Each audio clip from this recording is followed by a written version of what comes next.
Buenas tardes, hermanos, con todos, qué gusto verles. Vamos a nuestras Biblias, por favor, a Juan 17, versículos 17 al 23. Juan, capítulo 17, versículos del 17 al 23. Dice así la palabra de Dios: santifícalos en tu verdad, tu palabra es verdad. Como tú me enviaste al mundo, así yo los he enviado al mundo, y por ellos yo me santifico a mí mismo, para que también ellos sean santificados en la verdad.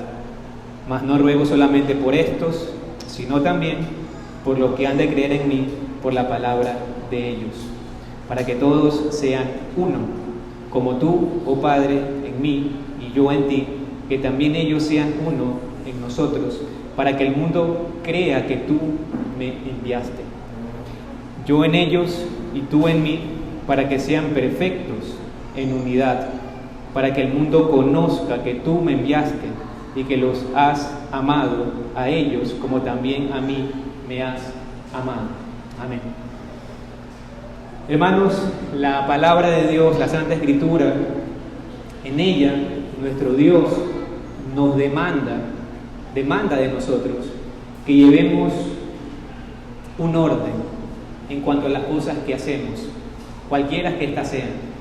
Nuestro Dios además nos demanda, nos ordena que planifiquemos, nos ordena también que en cuanto a las cosas santas hagamos lo mismo, es decir, que planeemos hacer las cosas santas. Nuestro Dios, hermanos, también nos insta en su palabra a hacer todas las cosas decentemente y en orden.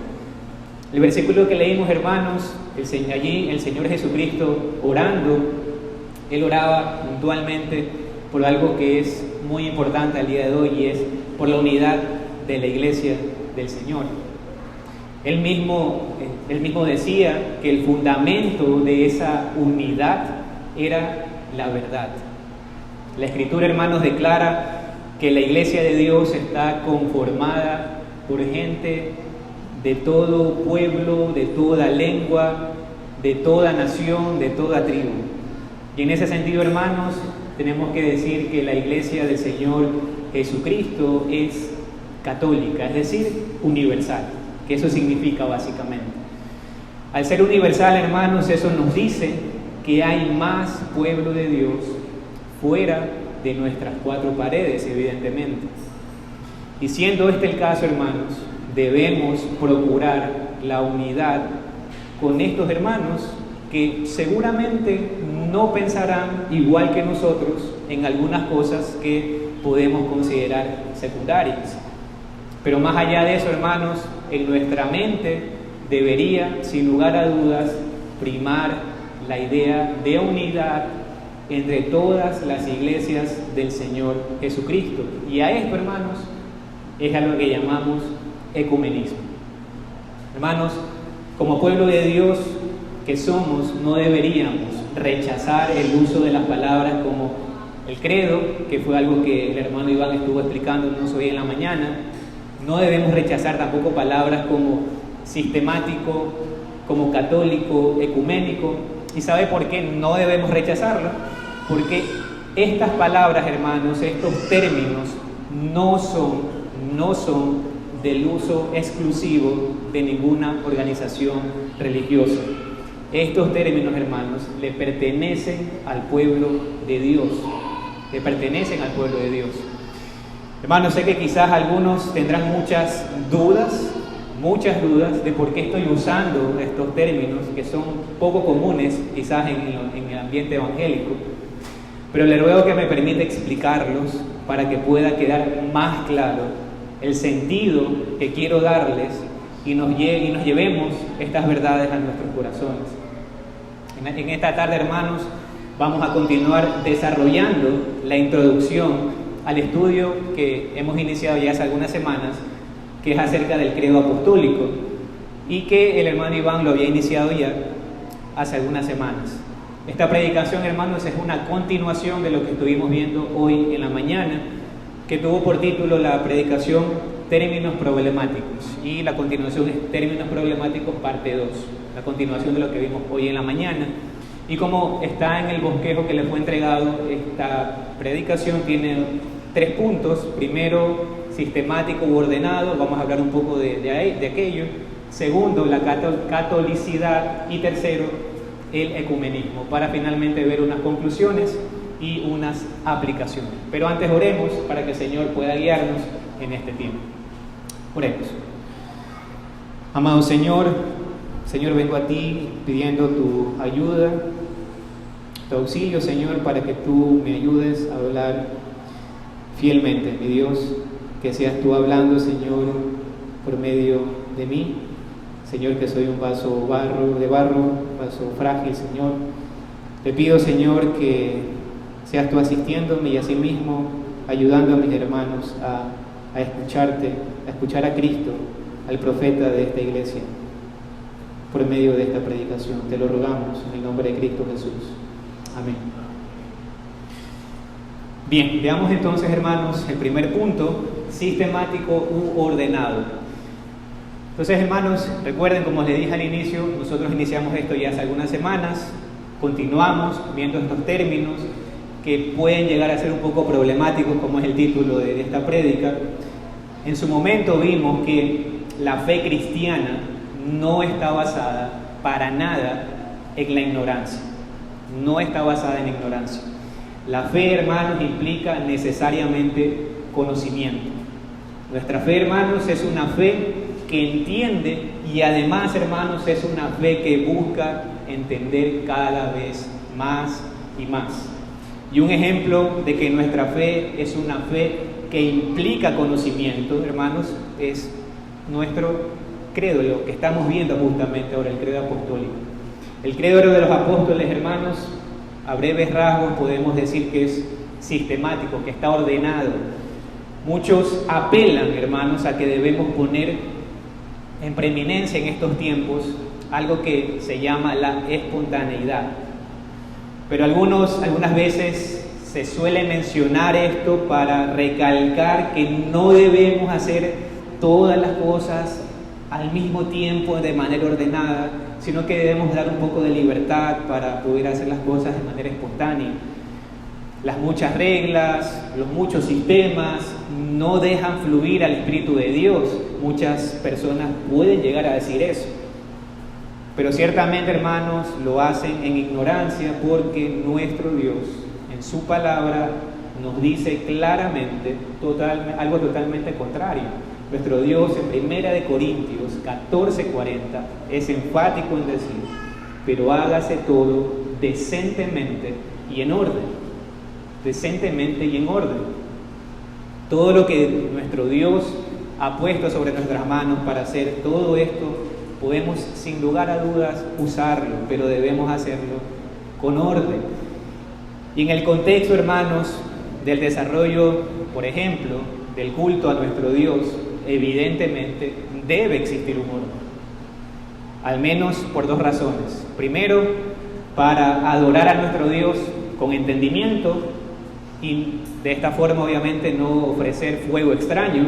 Y segundo, para no ser de tropiezo o estorbo para que otros puedan escuchar el mensaje de salvación.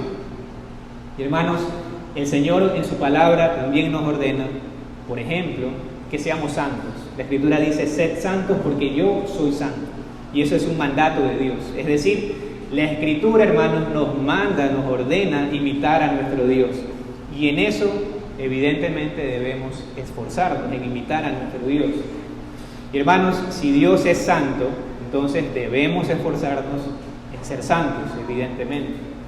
Pero hermanos, juntamente con la santidad de nuestro Dios, tenemos también, por supuesto, otras perfecciones que apuntan a que también debemos imitar a Dios en esto, en esas otras perfecciones.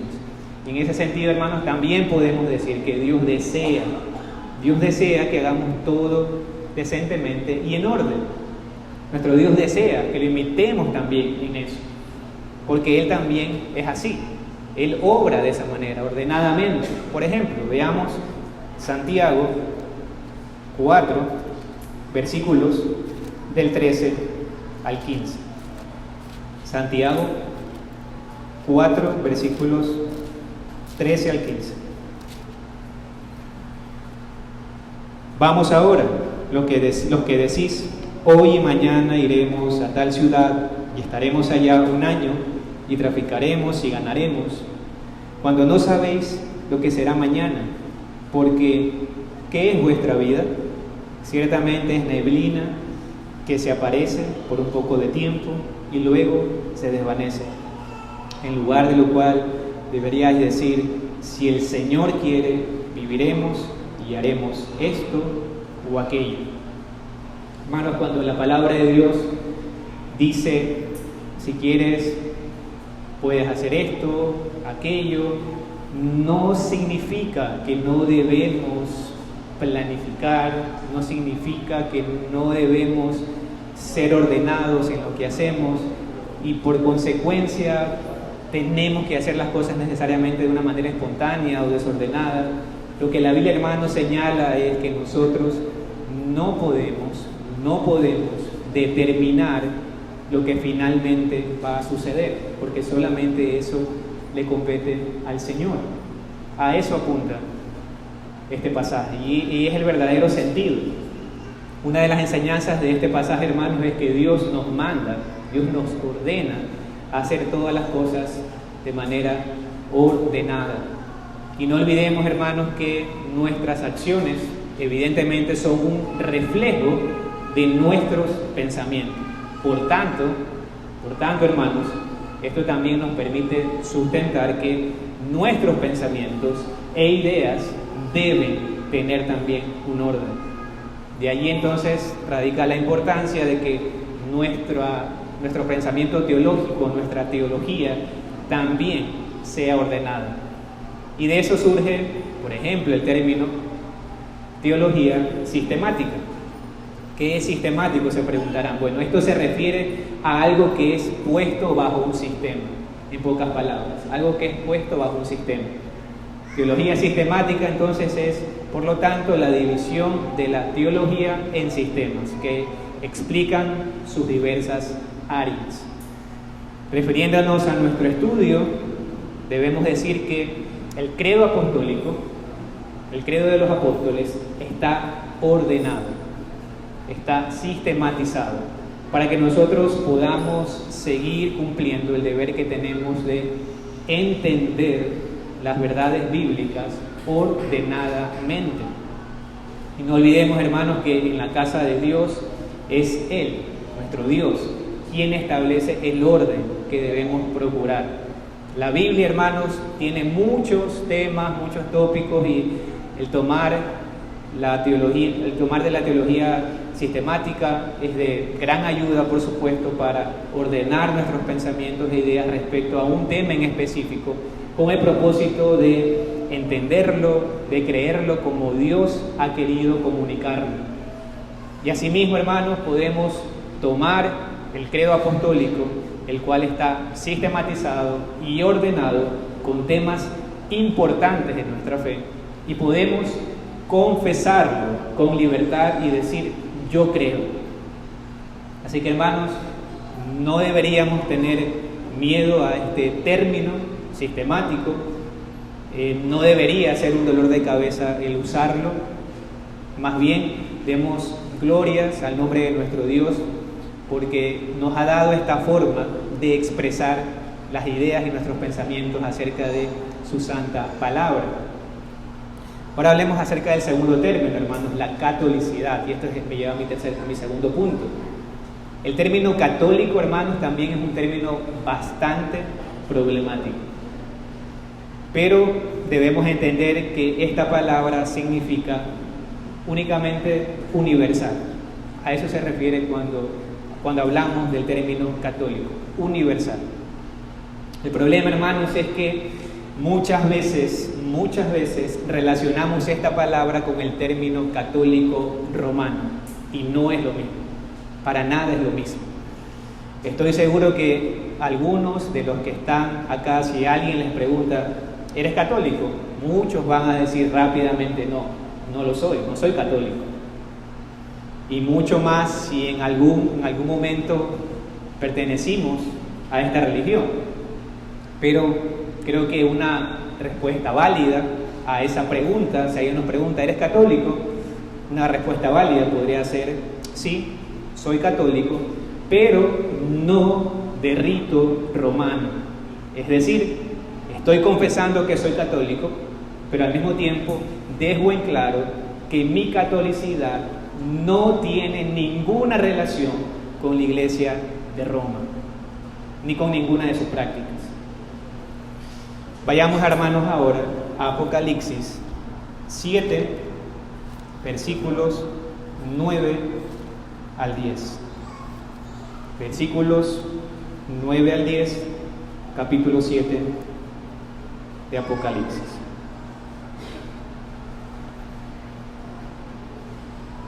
Después de esto miré, y aquí una gran multitud, la cual nadie podía contar, de todas las naciones, y tribus, y pueblos, y lenguas, que estaban delante del trono, y en la presencia del Cordero, vestido de las ropas blancas, y con palmas en las manos. Y clamaban a gran voz diciendo: la salvación pertenece a nuestro Dios, que está sentado en el trono, y al Cordero. Amén. Hermanos, la Iglesia de Cristo es una. La Iglesia de Cristo, hermanos, es santa. Y por supuesto, la Iglesia de Cristo también es católica, es decir, universal. La Iglesia de Cristo, hermanos, no solamente está en nuestra localidad. Hay mucho más pueblo de Dios en esta ciudad y en el mundo entero. Y gloria a Dios por eso, hermanos. Y esto, mis hermanos, era tan claro para el apóstol Juan. Él hablaba en el versículo que leímos de un pueblo que no podía contar. Él hablaba de un pueblo tan variado, tan diverso, que en conjunto todos ellos clamaban y daban gloria al nombre del glorioso Salvador. Las iglesias verdaderas de Cristo, hermanos, son verdaderamente católicas. ¿Sabe por qué? Y ojo con esto, hermanos.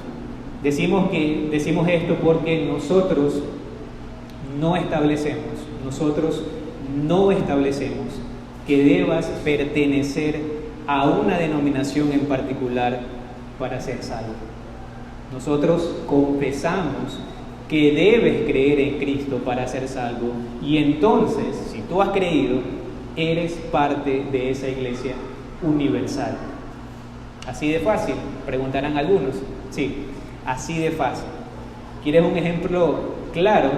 Bueno, puedes mirar el ejemplo del ladrón en la cruz. Hermanos, nosotros lo veremos a Él también cuando estemos con el Señor. Lo vamos a ver a Él, a ese ladrón, lo vamos a ver allí. Y nadie, hermanos, nadie podrá levantar la mano y decirle: tú no eres digno de estar aquí. ¿Usted le va a poder decir eso? ¿Yo le voy a poder decir eso? No. ¿Sabe por qué? Porque usted y yo, ni nadie, tampoco somos dignos. Y si estamos en la fe, hermanos, es por la pura gracia de nuestro Dios. Entonces, hermanos, tanto ese ladrón miserable, usted, yo, todos los que han creído y puesto su fe en el Señor Jesucristo, todos ellos somos parte de esa iglesia universal de Cristo, únicamente por pura gracia de Dios. En ese sentido, hermanos, el fundamento de nuestra catolicidad, escuche bien, el fundamento de nuestra catolicidad no es ninguna organización, no es ninguna denominación. El fundamento de nuestra catolicidad, hermanos, no son tampoco los bautistas reformados, los presbiterianos, los luteranos. Nada de esto fundamenta nuestra catolicidad, hermanos. El fundamento de nuestra catolicidad es el Señor Jesucristo. La verdadera iglesia del Señor, hermanos, tiene a Jesucristo como su Rey, como su sacerdote y como su profeta. Él y únicamente Él.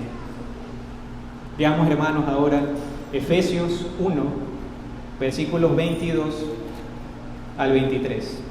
Efesios 1, versículos 22 al 23.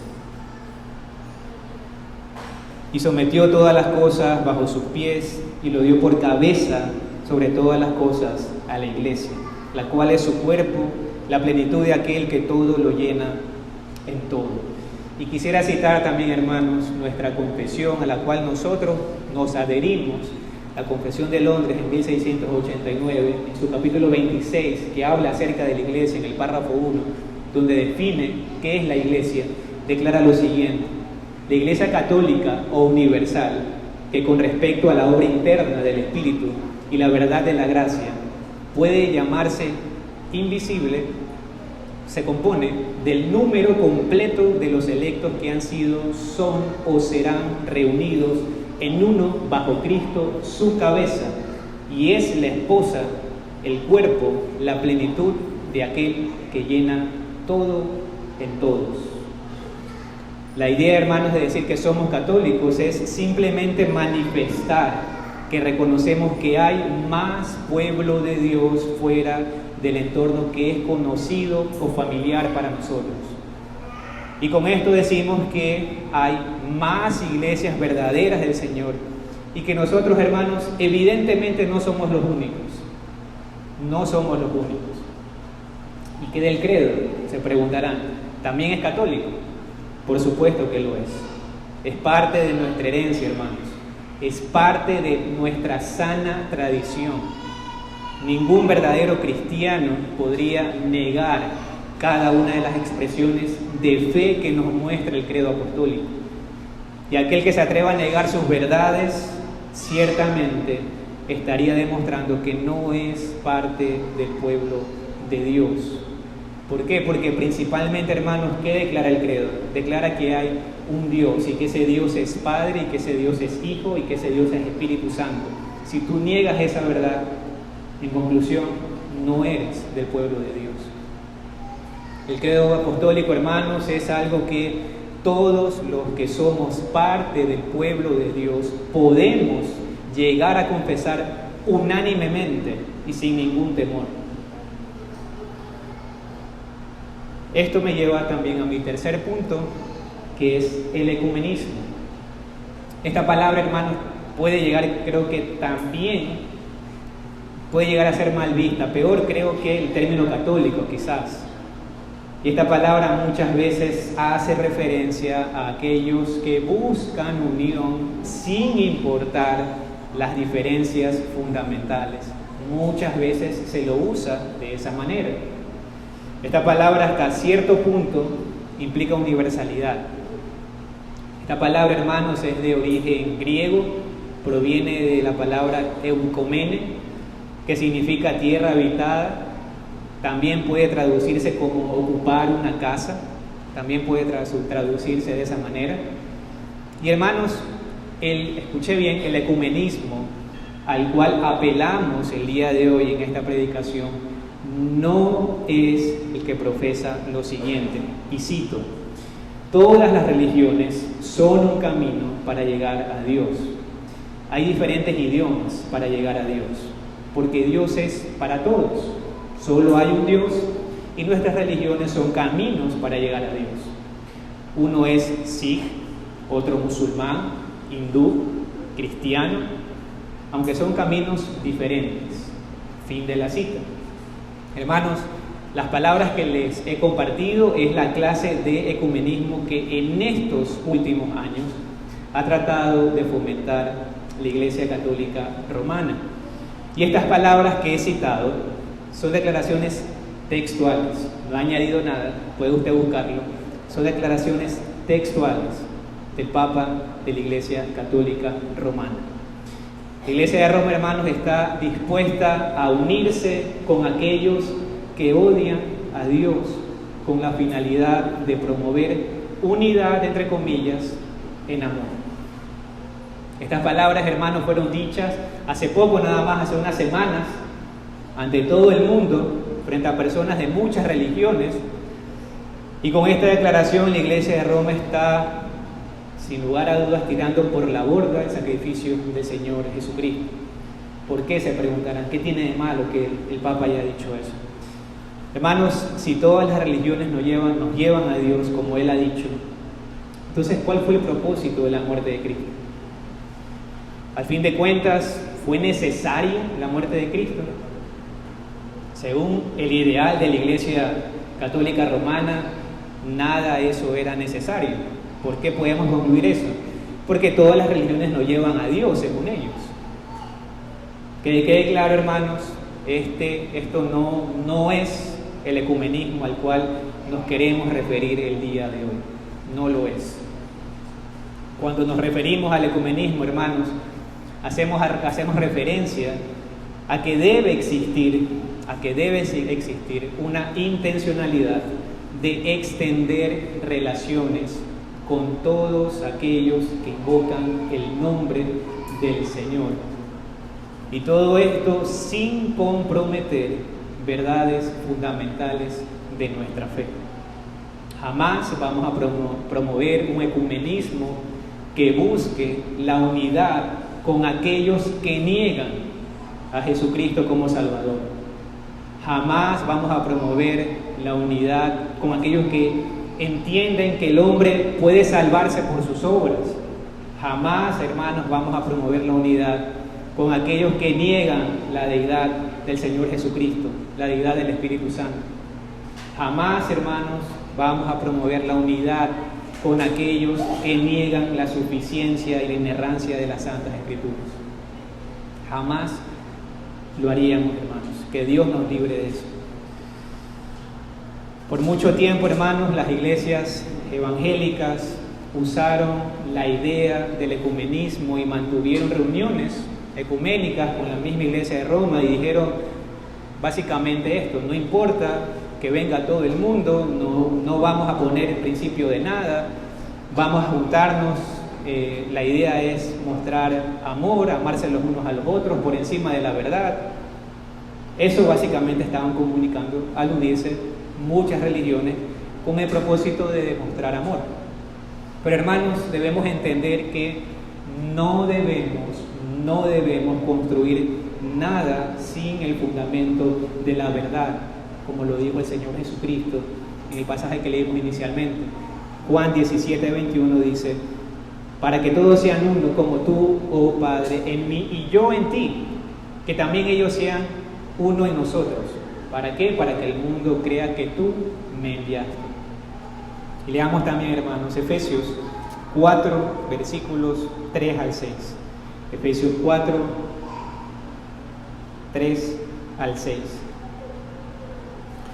Solícitos en guardar la unidad del Espíritu, el vínculo de la paz, un cuerpo y un espíritu, como fuisteis también llamados en una misma esperanza de vuestra vocación. Un Señor, una fe, un bautismo, un Dios y Padre de todos, el cual es sobre todos y por todos y en todos. Hermanos, la unidad debe fluir de la verdad. Debe fluir de la verdad que claramente el Señor nos ha revelado en su palabra. La unidad no debe surgir de la renuncia de la verdad. ¿Qué tiene que ver todo esto con el credo apostólico? Se preguntará. Pues mucho, en realidad, muchísimo. Porque el credo, hermanos, aparte de que es católico y de que está sistematizado, también es ecuménico. ¿En qué sentido es ecuménico? Lo es en el sentido que es algo que puedes confesar en cualquier lugar y junto con cualquier otro creyente. Por ejemplo, puede haber hermanos que no puedan confesar nuestra Confesión de Londres de 1689, pero sin lugar a dudas podrían ellos confesar el credo apostólico. El credo de los apóstoles, hermanos, es algo que podemos decir en conjunto con todos los creyentes de todo el mundo, porque el credo, hermanos, afirma cosas que han sido creídas y preservadas desde el principio y que lamentablemente al día de hoy se están perdiendo. Como les decía, el credo afirma muchas verdades. Afirma que hay un Dios, afirma que ese Dios es Padre, afirma que ese Dios es Hijo y que ese Dios es Espíritu Santo. Principalmente el credo, hermanos, afirma la deidad del Señor Jesucristo.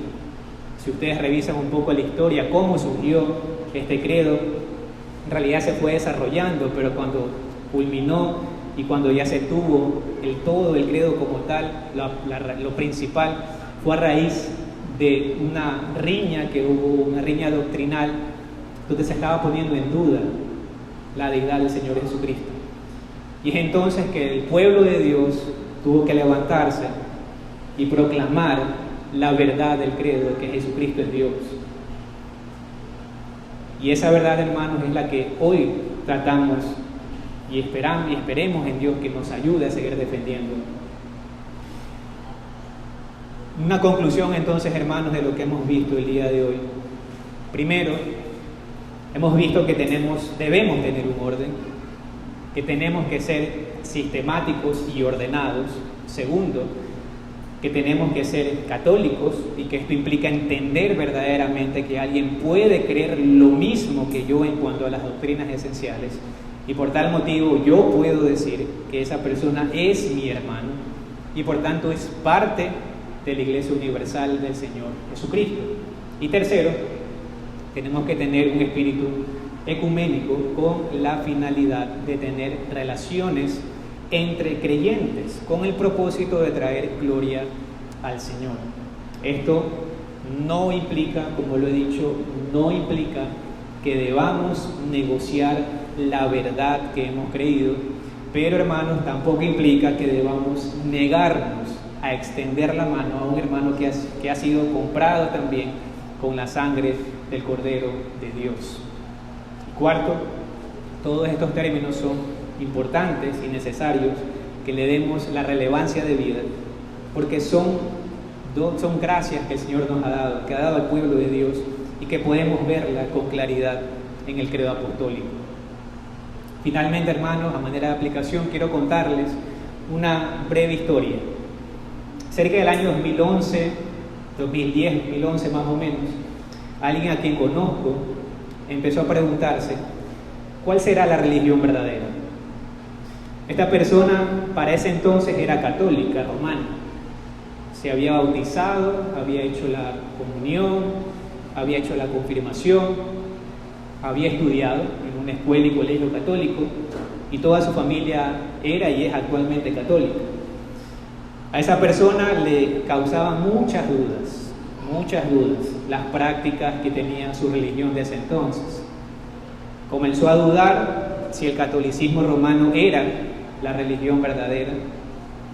Y para no alargarles tanto el cuento, cerca del año 2011, finales del 2011, 2012 más o menos, esa persona, en base a cosas que había revisado y evaluado de la palabra, determinó que el catolicismo romano no podía ser la religión verdadera porque claramente sus prácticas de la fe eran contrarias al testimonio de las Escrituras.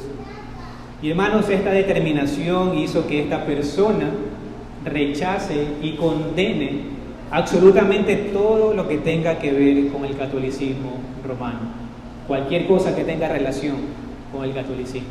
¿Por qué? Bueno, porque esta persona se sentía engañada, se sentía traicionado por esta religión, sintió que toda su vida de fe había sido una mentira, una farsa. Esta persona, hermanos, había entendido que todo el sistema católico romano engaña descaradamente a sus seguidores. Y esto lo llevó a rechazar todas las cosas que tengan que ver con el catolicismo, como por ejemplo el purgatorio, la presencia corpórea o carnal de Cristo en la cena del Señor, el sacrificio de las misas, el papado, las oraciones a los muertos, oraciones a los santos, veneración a María, que básicamente termina en adoración en la forma práctica, los libros apócrifos, las indulgencias plenarias, la salvación por fe más obras, el bautismo regeneracional, la tradición como fuente de autoridad a la par de la Santa Escritura y la veneración a las imágenes. Mis hermanos, todo esto que les he dicho son doctrinas que son parte del fundamento doctrinal que tiene la Iglesia Católica, y está muy bien que esta persona los haya rechazado, porque son totalmente antibíblicas, por decir menos. Pero ¿sabe qué más pasó? Como el corazón del hombre es perverso y engañoso, juntamente con el rechazo de estas cosas que les he mencionado, esta persona también rechazó la belleza del credo apostólico. También rechazó la belleza de la oración del Padre Nuestro, que para nada es católico. Es nuestro, hermanos, es del pueblo de Dios, está en la Biblia. Esta persona, hermanos, también rechazó la sabiduría de los padres apostólicos, porque para esta persona ellos fueron católicos y por lo tanto deben ser rechazados, no deben ser escuchados ni deben ser considerados. Vino el rechazo también al uso de catecismos, el orden sistemático, el término católico, peor el ecumenismo, ni que se lo nombre. Y mis hermanos, como hemos visto el día de hoy, no debemos rechazar estas cosas porque son parte de nuestra sana tradición que ha emanado de la sabiduría de nuestro Dios en las Santas Escrituras. Porque si nos referimos netamente, hermanos, al credo apostólico, que es nuestro estudio de la prédica de hoy, la introducción que tenemos ahora, si nos referimos netamente a esto, nadie, hermanos, puede negar que cada línea del credo apostólico, hermanos, está cargada de mucha belleza y riqueza bíblica, cada línea, porque declaran a un Dios trino y a un Jesucristo que es Dios y hombre. Mis hermanos que están aquí, espero que esta historia les pueda servir de algo, y lo que les quiero transmitir es que no permitamos que el fanatismo gane partido en nuestra vida y aprendamos a tomar lo bueno y desechar lo malo, por supuesto. Y asimismo aprendamos a vivir con nuestras diferencias, con nuestros hermanos que no creen lo mismo que nosotros en cuanto a las doctrinas secundarias, y entendamos, hermanos, que fuera de este círculo reformado en el cual usted y yo estamos, en este círculo donde confesamos la Confesión de Londres en 1689, también, hermanos, hay pueblo de Dios, hay pueblo de Dios. Mis hermanos, este deseo de unidad del cual hemos hablado, hablando del ecumenismo y hablando de la Iglesia Universal, este deseo no es un deseo de ningún hombre, esto es un deseo de nuestro Señor Jesucristo. En los versículos que leímos del capítulo 17, el Señor Jesucristo decía: santifícalos en tu verdad, santifícalos en tu verdad, tu palabra es verdad. Cristo oraba, hermanos, por la unidad, oraba para que seamos perfectos en unidad. Y si revisamos entonces, el fundamento de nuestra unidad es y debe ser la verdad, la cual, hermanos, es innegociable. Es en base a esta verdad, hermanos, que nos podemos unir con cualquier hermano que confiesa a Jesucristo como su Salvador. En base a esta verdad es que yo le puedo decir hermano, por ejemplo, a un pentecostal trinitario, a un hermano aliancista, un hermano metodista, un hermano presbiteriano, un hermano luterano, un hermano dispensacional, un hermano bautista, pero sin temor a equivocarme le puedo decir hermano. ¿Por qué? Porque confiesa a Jesucristo como su Señor y su Dios. Se lo puedo decir, hermano, con limpia conciencia, porque todos estos que he nombrado y muchas otras denominaciones hermanas creen y confiesan a Cristo como su único y suficiente Salvador y Señor. Todos ellos, hermanos, confiesan la salvación únicamente por la fe. Únicamente por la fe.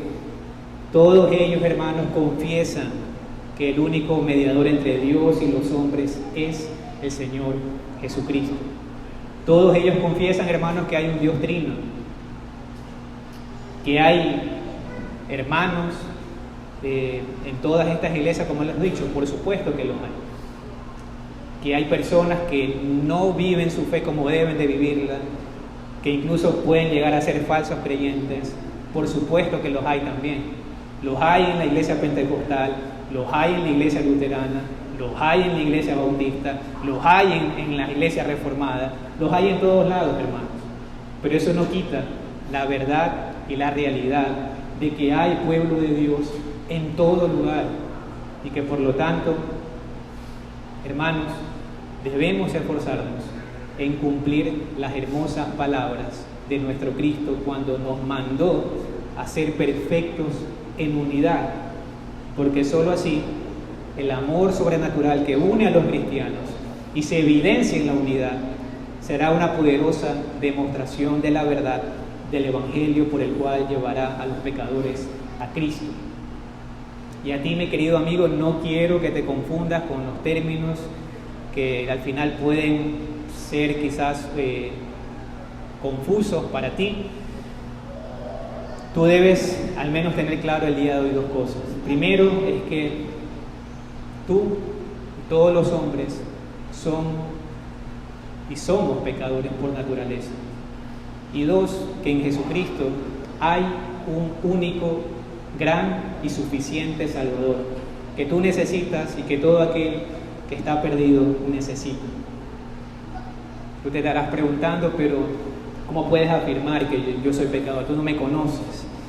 Y a eso yo te puedo responder que lo puedo hacer por el testimonio de las Santas Escrituras, que claramente dice que todos los hombres están muertos en sus delitos y pecados y que por naturaleza todos ellos huyen de Dios al igual que lo hicieron Adán y Eva. La Escritura dice que tú eres un enemigo de Dios y que por tanto mereces la ira de Dios, mereces que la ira de Dios caiga sobre ti. Pero al mismo tiempo quiero decirte que tengas ánimo, porque asimismo la Escritura tiene buenas nuevas para ti el día de hoy. La Escritura dice, cree en el Señor Jesucristo, es decir, confiesa al Señor Jesucristo y serás salvo. La Escritura también dice que si confesares con tu boca que Jesús es el Señor y creyeres en tu corazón que Dios le levantó de los muertos, serás salvo. Hermanos, Dios ha decidido no condenarte y mostrarte misericordia si vienes a Cristo y lo confiesas como tu suficiente Salvador. ¿Cómo es posible? Es posible porque el Señor Jesucristo, aquel que es el fundamento de nuestra fe, Él ha pagado la deuda. Él ha pagado la deuda de todos aquellos que ponen su confianza en Él. Hace un momento te dije que estabas muerto a causa de tu pecado y debes saber que verdaderamente lo estás, verdaderamente lo estás. Pero Dios ha dicho que si crees en el Hijo de Dios, aunque estés muerto, vivirás. Dios es capaz de traerte de muerte a vida. Nuestro Dios es capaz de borrar todas tus faltas si vienes a Él en arrepentimiento y crees en su Hijo para la salvación de tu alma. Hace un momento también te contaba, amigo, que en la historia que les decía a todos, donde preguntaba ¿cuál es la religión verdadera? Bueno, debes saber que creer en Cristo y vivir una vida que evidencia un arrepentimiento genuino, que va en relación con esa fe en Cristo, esto es la religión verdadera. Si lo tienes a Él como tu Salvador, debes saber entonces que estás en el lugar correcto. Pero si no es así, teme, ruega a Dios que abra tu entendimiento y te dé la gracia de la salvación, porque Él puede hacerlo. Él es un Dios misericordioso y puede salvar a quien Él quiera si vienes a Cristo en arrepentimiento y fe. Amén, hermano. Que el Señor bendiga su palabra. Oremos.